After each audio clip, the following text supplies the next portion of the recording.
Welcome to Subramani. Are there ways to get your finances to be in better shape? The answer is yes. If you go and look at literature on what to do to make your finances better, largely you will find American literature saying you have to reduce your debt. Of course, that's a very important thing to do. But in the Indian context, let's start and say the following things. First, make a budget and stick to a budget. Because if, let's say you're a husband and wife and you're 35 years of age, give or about 2-3 years here and there, chances are you realize that you're no longer in your 20s. You have a responsibility. Maybe you already have a kid, or you're pregnant and you're about to have a kid. So you need to provide for that kid, and that kid could be requiring a lot more money than what you think, because you go to school and you find out the fees, etc. All that is going to be pretty high. So first of all, having a proper budget, saying where are you going to need the money, when are you going to need the money. This is very important, to know where to invest your money. Because if you don't know, like if you come to me and say you've got an X amount of money to invest, the first thing I'm going to ask is, when do you want it? Are you a 28-year-old looking to invest this money for the next 30 years for your retirement, or are you going to invest it for next 5 years for your kids' admission in school? What is your goal? That's very important. So first of all, have your goals, and have your goals very clear, saying this is what I'm going to do, this is what I'm going to do with my money. So first is to have a proper budget. Second is to track your expenses, because you earn an X amount of money, you earn 100 rupees, maybe you spend 70, maybe you spend 60, and you got 30-40 rupees to invest, right? So knowing where you're spending is also very important. So you have a financial plan, and you have a budget, and you track your budget. You say, okay, this is what I'm supposed to spend. And I'm seeing young girls, 22, 23, boys who say, every month I'm going to spend only 15,000 rupees. This is not a bad thing to do, because this girl is not earning a small amount of money. I mean, she's staying with her parents, she's not paying rent, she's not paying for food, and she's got a take-home pay of about 70k. But she decides that she spend only 15,000. So on the 22nd of the month or 25th of the month, if a friend calls and says, let's go for a party, she says, no, I don't have money for this month, I will do it next month. And that's a very good discipline to see with 22, 23-year-olds, especially 22, 23-year-olds who don't have to pay anything for their household expenses, right? Maybe this girl is 24 now. So getting a budget, getting your expenses in control, checking what you're doing, right? You are investing, and you're investing well, right? Tracking all that is important. So again, and as you right now we are in end of March, and as you look at the year ahead, you still have 9 months to go for the calendar year, and maybe almost you've got 1 year to go for the next financial year, right? So it's a good time to look at it. So it's a time to revisit your finances. And if you're in a big company, these days big companies have started keeping a financial advisor on call, who comes and gives them gyan and on what to do and things like that. Remember, once upon a time they used to have a office doctor who would come every week, and every Friday he would be available or something like that, and you could go and ask him any questions that you wanted, right? So that was paid for by the company. Anything more specific that you want, and any cure, any treatment, then of course you would have to pay more for it. But at least that basic first entry level questions can be asked. So today either your workplace provides for it, or you can get it online also.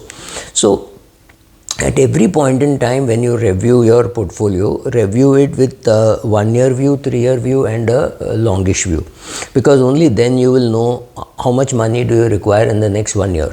Right? So whatever be your requirement, parents needing money, parents medical treatment needing money, any of those things could be there. Parents shifting house, and therefore some fresh expenses which you didn't anticipate. Anticipate all this, and keep, again saying the same words, do a holistic review every month or every 3 months, saying is there something which is unplanned, right? So keep doing that. It's very useful to keep doing that. And I said, take advantage of employer benefit. I mean, I'm not just talking of provident fund and things like that. Ask your employer. If you've got more than 400, 500 employees, you can get an independent financial advisor or somebody to come and talk to you without selling a product. When I do a financial planning class in a corporate, I don't sell a product. My money has to come from the fees that they pay. So of course there are some big companies which call up and say they want it free, and I know I can easily give it to them free by asking a mutual fund to sponsor it. Mutual fund will be more than happy to sponsor me doing that, and they will pay me fees, but no, I'm not keen to do that. If you want financial advice, you pay for it, right? There is no reason why I should give it to you free. In fact, when I give free advice to people and do that, and somebody says how can we pay you, and if I keep telling you that I don't need the money, then it's obvious that I should behave that way. So I collect money for a couple of NGOs, so I could give you the link and you could make the payment to them, but please make the payment, whatever it is. Maybe it is just a small job, maybe your money was stuck in a mutual fund, maybe you had some shares which you couldn't sell and I found you a broker who could buy it. Any of those things which I do, I mean, I do it for strangers also. There is no reason why they should just come and say, oh, thank you, thanks a lot, you did this for me. That's fine, I don't need the money, but you have to pay some money to some NGO to make sure that that you're paying the fees. Sorry, I digressed. So yeah, but take advantage of your employer benefits, including educational resources. You have educational resources available. I know I'm an education resource in a couple of companies and I'm not naming them.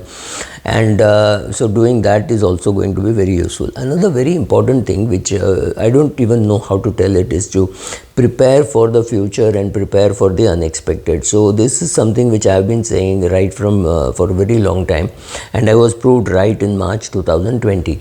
But in March 2020, if you had asked me what this COVID going to do to your portfolio and to your life, I would have panicked. I wouldn't have known what to do, right?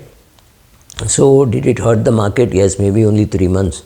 Could it have hurt it for 3 years? Yes. In March 2020 and April 2020, which is 5 years back, we had no clue that it would get sorted out so quickly and the market would hit an all-time high in September, right? But that also happened. So expected, unexpected, totally unexpected. I mean, we have many young people who got COVID in the first round died simply because nobody knew the protocol. Right now, I think people know the protocol. If COVID comes back, we are prepared for it. Of course, something else like COVID could come and we may not be prepared for it.